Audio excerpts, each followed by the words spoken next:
Dear students, how are you? Hope all of you are fine, safe, and sound. This is Shahanas Parveen. Alhamdulillah, I am also fine, safe, and sound. However, in the last class, we learned so many rules of right forms of verbs, and that was part 4. Okay? And today, we are going to know some more rules of right forms of verbs, and this is part 5. So, dear students, without wasting any more time, let's get it started.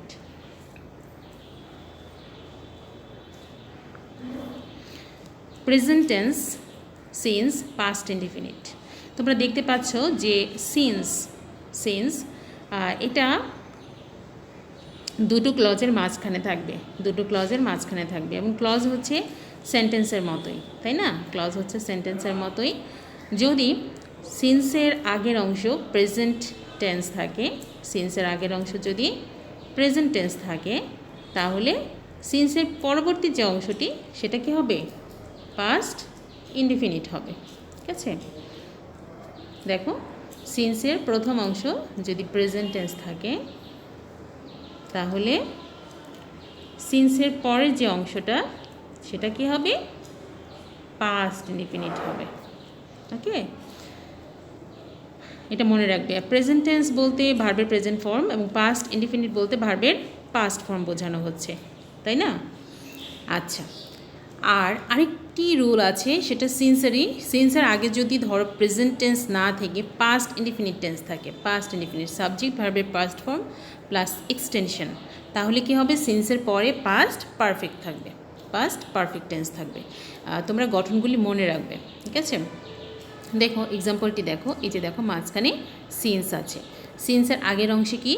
5 years have passed, এটা নিঃসন্দেহে present tense, present perfect tense, তাই না? Present perfect tense.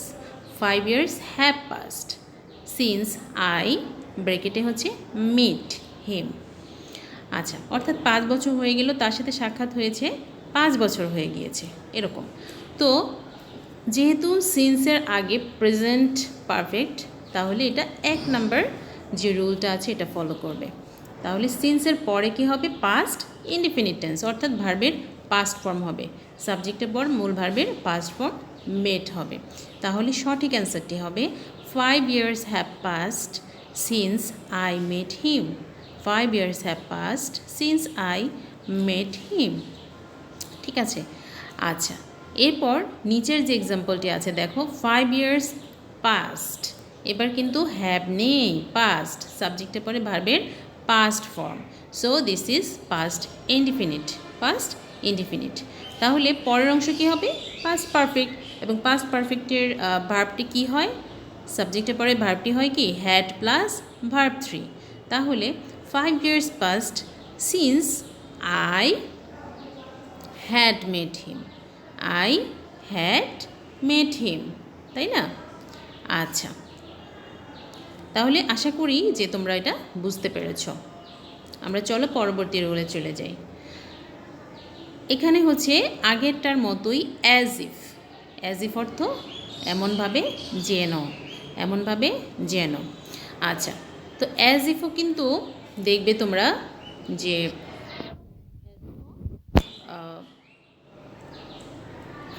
মাঝখানে থাকবে এবং আগে একটা clause থাকবে, পরে একটা ক্লজ থাকবে।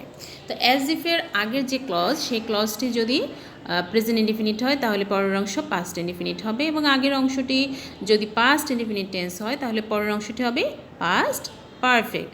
সিন্সের সাথে একটু মিল আছে, তাই না? এজন্য এই দুটো নিয়ম পাশাপাশি রেখেছি, যাতে করে খুব সহজেই তোমরা মনে রাখতে পারো। দেখো এক্সাম্পলটি খেয়াল করো, he speaks as if he be a mat.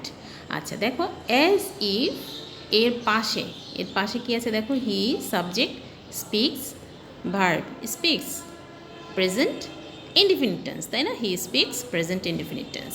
তাহলে প্রথম যে রুলটি আমরা শিখেছি যে প্রেজেন্ট ইনডিফিনিট হলে অ্যাজ ইফের পরের অংশ হবে কি? Past indefinite. তাহলে এই জন্য পরে হি ওয়ার আ ম্যাড হয়েছে।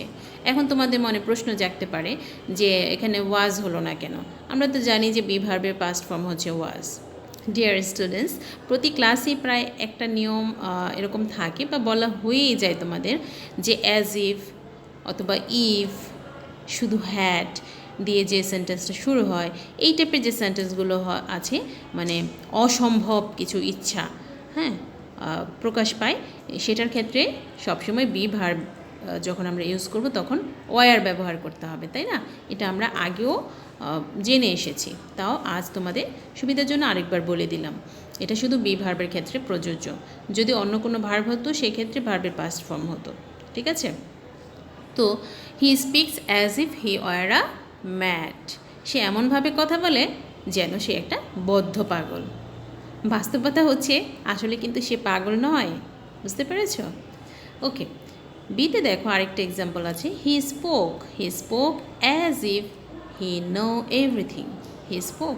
এবার দেখো সাবজেক্টের পর ভার্বের পাস্ট ফর্ম। স্পিক ভার্বের পাস্ট ফর্ম হচ্ছে spoke, that means past indefinite tense. তাহলে আমরা এবার 2 নম্বর যে রুলটি আছে সেটা ফলো করব। অ্যাজ ইফ আর আগে পাস্ট ইনডিফিনিট আছে, সো পরের অংশটা আমাদের পাস্ট পারফেক্ট করে ফেলতে হবে, ঠিক আছে? He spoke as if he had known everything. Had known everything, ঠিক আছে? সাবজেক্টে পরে হ্যাড নোন এভরিথিং। সে এমনভাবে কথা বলতো যেন সে সব কিছুই জানতো, ঠিক আছে? তো এই ছিল 2 নম্বর রুল। পরবর্তী রুলে চলে আসি আমরা। লিস্ট। লিস্টের পর সব সময় সাবজেক্ট প্লাস শুড অথবা মাইট এবং তারপর মূল ভার্বের বেস ফর্ম হয়। আচ্ছা, এখন কথা হচ্ছে যে লিস্টের আগে কি কিছু থাকবে না? অবশ্যই থাকবে। লিস্টের আগে অবশ্যই একটা ক্লজ থাকবে, সেটা আমরা এক্সাম্পল পড়লেই বুঝতে পারবো, ঠিক আছে? তোমাদের শর্টলি মনে রাখার জন্য এভাবে দিয়ে দিয়েছি যে কোনো সেন্টেন্সে যদি একটা ক্লজের পর লিস্ট থাকে মাঝখানে এবং তারপরে এই গঠন থাকবে, সাবজেক্ট তো থাকবেই রাইট ফর্মস অফ ভার্বসে, মাঝখানে কী হবে? শুড ভার্ব 1 অথবা মাইট প্লাস ভার্ব 1। ভার্ব 1 বলতে এখানে যে মূল যে ফর্মটি বেস ফর্ম, ভার্বের বেস ফর্মকে বোঝানো হয়েছে। তাহলে দেখো example, walk slowly lest you fall down. Walk slowly, আস্তে হাঁটো। এটা কাকে বলছি? এটা একটা ইম্পারেটিভ সেন্টেন্স, তাই না? ইম্পারেটিভ সেন্টেন্সের সাবজেক্ট ইউ উজ্জ আছে এখানে, তাই না? সাইলেন্ট আছে। তাহলে লেস্টের পর সাবজেক্ট ইউ আসলো, যেহেতু এখানে এটার সাবজেক্টও ইউ, তাই এখানে ইউ আসলো। এবার আমাদের নিয়ম অনুযায়ী যেহেতু এখানে লেস্ট আছে, তাই আমরা কি করব? শুড প্লাস ভার্ব 1 অথবা মাইট প্লাস ভার্ব 1। তো এখানে শুড প্লাস ভার্বের বেস ফর্ম ব্যবহার করা হয়েছে। তাহলে কি হবে? শুড ফল ডাউন, অতটুকু হচ্ছে আমাদের answer. Walk slowly lest you should fall down. আস্তে হাঁটো, তা না হলে পড়ে যাবে। Study sincerely lest you cut a sorry figure in the exam. Study sincerely, মনোযোগ দিয়ে পড়াশোনা করো, আন্তরিকতার সাথে পড়াশোনা করো, তা না হলে কি হবে? ইউ শুড কাট অথবা you might cut a sorry figure in the exam. Okay, আচ্ছা, তাহলে আমরা কি শিখলাম? যে সেন্টেন্সের মাঝখানে একটা ক্লজের পর যদি লিস্ট থাকে, হ্যাঁ, তাহলে আমাদের যে শূন্যস্থানের ভার্বটি, সেই ভার্বটি কী হবে? শুড প্লাস বেস ফর্ম অথবা মাইট প্লাস বেস ফর্ম। তোমাদের আরেকটি কথা বলে দেই ডিয়ার স্টুডেন্ট, সেটা হচ্ছে লিস্ট নিজে কিন্তু একটা নেগেটিভ ওয়ার্ড, হ্যাঁ, নেগেটিভ একটা মিনিং প্রকাশ করে, পাছে ভয় হয় যে অথবা তা না হলে, এজন্য লিস্টের পরে যে ক্লজটি থাকে সেটা কিন্তু কখনোই আর নেগেটিভ হয় না, যেহেতু এখানে এই শব্দটি একটি নেগেটিভ মিনিং বোঝাচ্ছে, নেগেটিভ একটা সেন্স বোঝাচ্ছে, ঠিক আছে? আচ্ছা, তাহলে চলো আমরা পরের যে রুলটা আছে সেটাতে চলে যাই।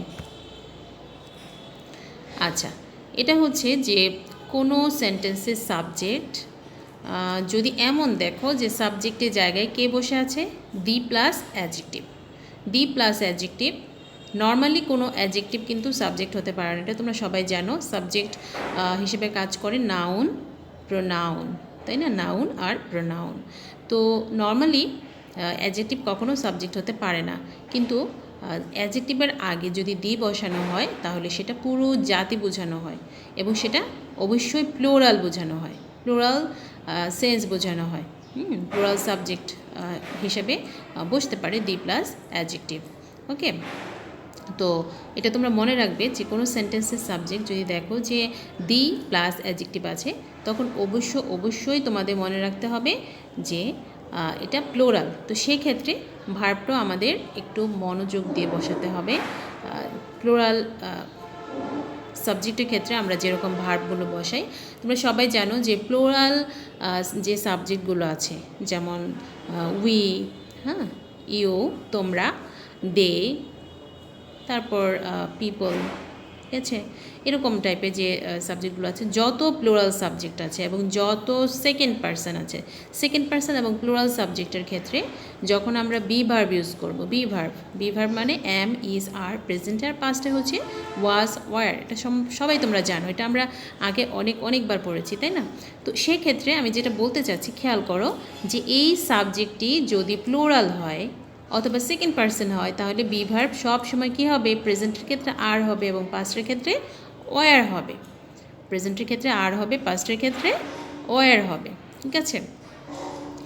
তাহলে যদি প্লুরাল সাবজেক্ট হয় তাহলে বি ভার্বের ক্ষেত্রে প্রেজেন্টে আর হবে, ঠিক আছে?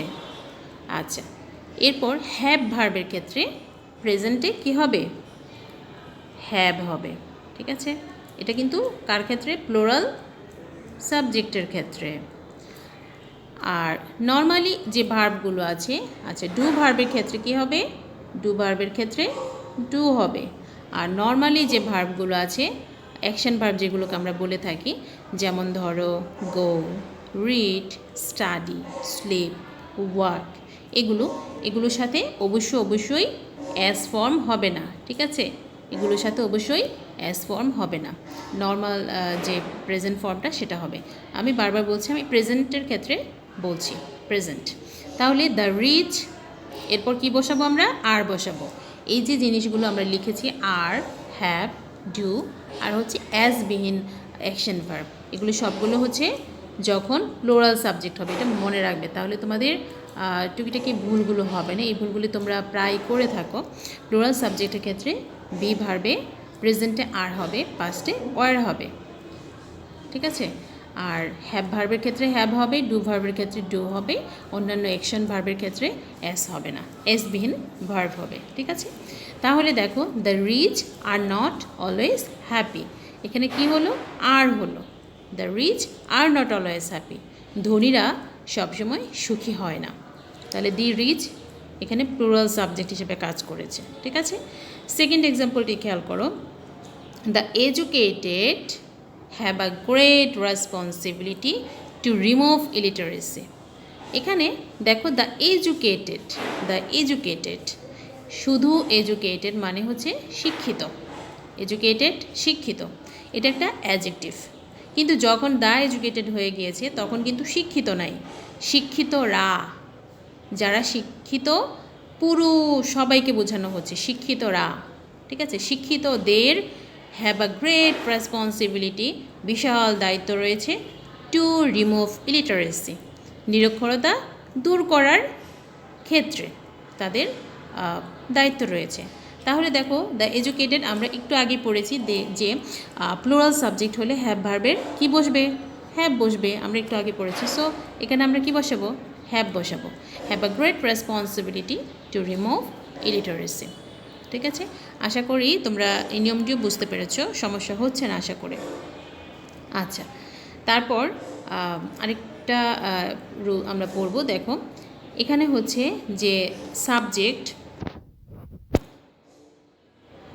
সাবজেক্টটি যদি এরকম হয় যে ভার্বের বেস ফর্মের সাথে আইএনজি, ভার্বের বেস ফর্মের সাথে আইএনজি আছে, তখন কি হবে? একটু আগে আমরা পড়লাম দি প্লাস অ্যাডজেক্টিভ, সেটা হচ্ছে প্লুরাল সাবজেক্ট হিসেবে কাজ করে। আর যদি দেখো যে তোমরা সাবজেক্টে ভার্ব প্লাস আইএনজি আছে, হ্যাঁ, তখন এটা অবশ্যই কি বুঝতে হবে, সিঙ্গুলার সাবজেক্ট। তোমাদের এটার সাথে আরেকটা জিনিস আমি বলে দিই, যদি দেখো যে সাবজেক্টে টু প্লাস ভার্ব ওয়ান আছে, অর্থাৎ ইনফিনিটিভগুলো কিন্তু সাবজেক্ট হিসেবে ব্যবহার করা যেতে পারে। টু প্লাস ভার্ব ওয়ান আছে, তাহলেও কিন্তু সেম হবে, সেটাও হবে কি সিঙ্গুলার সাবজেক্ট। ঠিক আছে, তো এরকম যদি হয় সেক্ষেত্রে ভার্বটাও কী হবে, সিঙ্গুলার হবে। ভার্ব সিঙ্গুলার মানে হচ্ছে সিঙ্গুলার থার্ড পারসন সিঙ্গুলার সাবজেক্টের সাথে সাধারণত যে ভার্বগুলো বসে সেই ভার্বগুলোকে আমরা সিঙ্গুলার ভার্ব বলে থাকি। তাহলে এক্সাম্পলটি খেয়াল করো, swim is a good exercise. ঠিক আছে, এখানে তোমাদের দুটো যে কোনোটাই কিন্তু ভার্বের ইউজ হিসেবে আসতে পারে। যেমন সুইমের জায়গাটা খালি থাকতে পারে, ইজ আ গুড এক্সারসাইজ দেওয়া থাকতে পারে, সেক্ষেত্রে আমরা কি বসাবো, swimming is a good exercise. সুইমের সাথে ভার্বের আইএনজি বসাই দেব। ঠিক আছে, ভার্বের আইএনজি বসিয়ে দেব। এটা আমরা পড়েছিলাম যে জিরান্ট, হ্যাঁ জিরান্ট, এটা হচ্ছে জিরান্ট, ভার্বের সাথে আইএনজি বসে যদি সেটা নাউনের মতো কাজ করে তাহলে তাকে জিরান্ট বলে।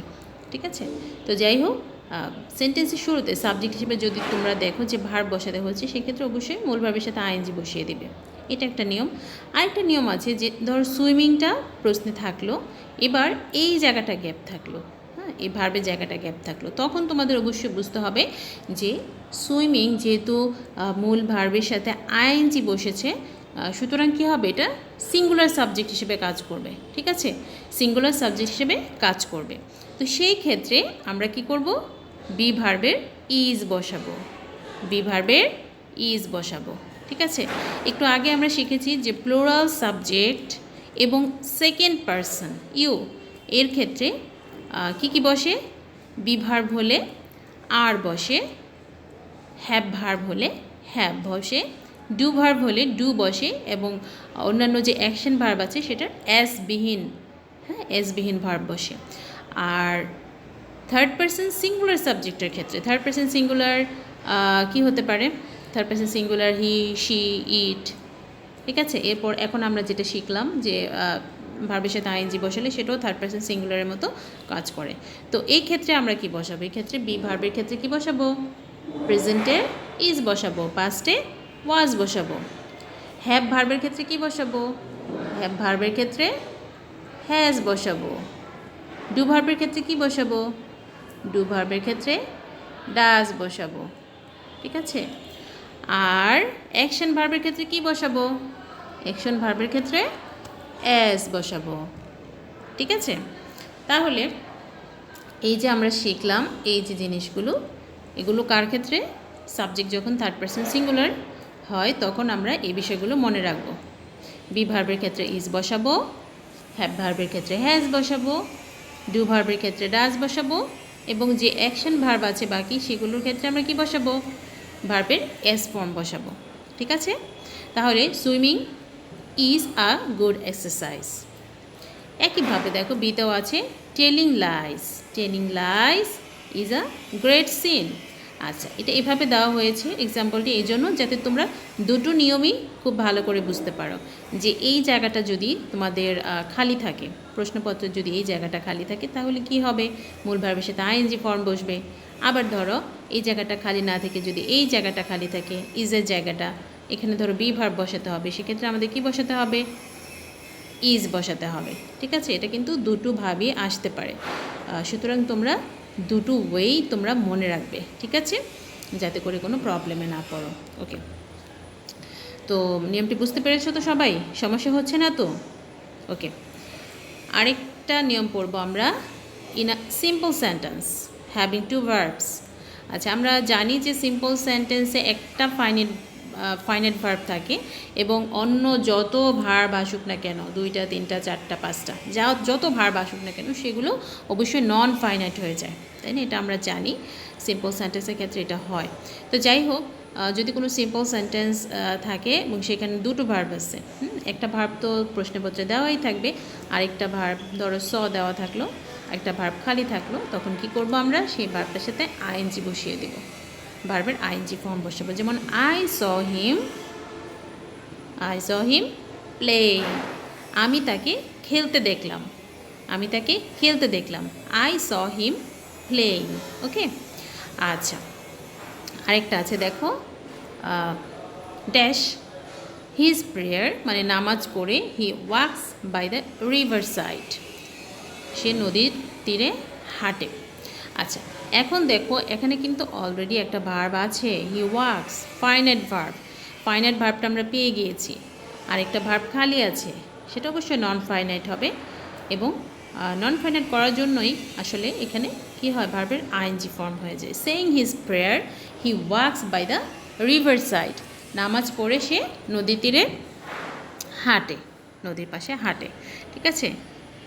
আচ্ছা, তোমরা যখন বাসায় পড়বে অবশ্যই বাসায় নোট করে নেবে। ঠিক আছে? বাসায় নোট করে নেবে, নোট করে তারপর বুঝে বুঝে পড়বে। লেকচার পড়ার পর তোমাদের লেকচারটা শোনার পর তোমাদের প্রথম কাজ হচ্ছে নোট করা, প্রত্যেকটা নিয়ম খাতায় নোট করা, এবং তারপর আবার সেই নিয়মগুলো কী করা, বারবার প্র্যাকটিস করা, বারবার দেখা, বোঝা। এবং তোমাদের আগেও আমি বলেছি যে গ্রামারের যে রুলসগুলো আছে সেগুলো প্রতিদিন, অঙ্কের যেমন সূত্র আছে, অঙ্কের সূত্রগুলো প্রতিদিন পড়লে পরে কি হয়, অঙ্কের সূত্রগুলো একেবারে মেমোরিতে এঁটে থাকে, এবং যে অঙ্ক তুমি করতে যাও সেই অঙ্কে তুমি কোন সূত্র ইউজ করতে হবে সেটা চট করে ধরে ফেলতে পারো। ইংরেজি ব্যাকরণের বেলায়ও কিন্তু একই বিষয় প্রযোজ্য। সেক্ষেত্রে কি হবে, তোমাদের প্রতিদিন যে রুলসগুলো আছে সেগুলো তোমরা নোট খাতা নিয়ে রিভিশন করবে। ঠিক আছে? বারবার বারবার রিভাইজ করলে হবে কি, নিয়মগুলো এঁটে যাবে, তখন তোমাদের আর কোনো সমস্যা হবে না। যখন তোমরা প্রশ্ন সলভ করতে যাবা তখন কোথায় কোন নিয়ম ইউজ করতে হবে সেটা চট করে তোমাদের মাথায় চলে আসবে। ঠিক আছে? পরিশ্রম করার বিকল্প কিন্তু কিচ্ছু নেই, এটা সব সময় মনে রাখবে। তো যাই হোক, এখানে কিছু হোমওয়ার্ক সেট করা আছে, যে নিয়মগুলো আমি পড়েছি সেই নিয়মগুলোর মধ্য থেকে হোমওয়ার্ক সেট করা আছে। তোমরা বাসায় এগুলো প্র্যাকটিস করে তারপর হোমওয়ার্কটা কমপ্লিট করে ফেলবে একা একা, এবং দেখবে তোমরা পারো কিনা, এবং সেগুলো হয়েছে কিনা সেটার জন্য অবশ্যই আমাকে গ্রুপে সাবমিট করে দেবে। তোমাদের ক্লাসে যে গ্রুপ আছে সেই গ্রুপে সাবমিট করে দেবে। ঠিক আছে? তো আজ এ পর্যন্তই থাকুক। সবাইকে অনেক অনেক ধন্যবাদ। আল্লাহর রহমতে সবাই ভালো থাকো, সুস্থ থাকো। আল্লাহ হাফেজ।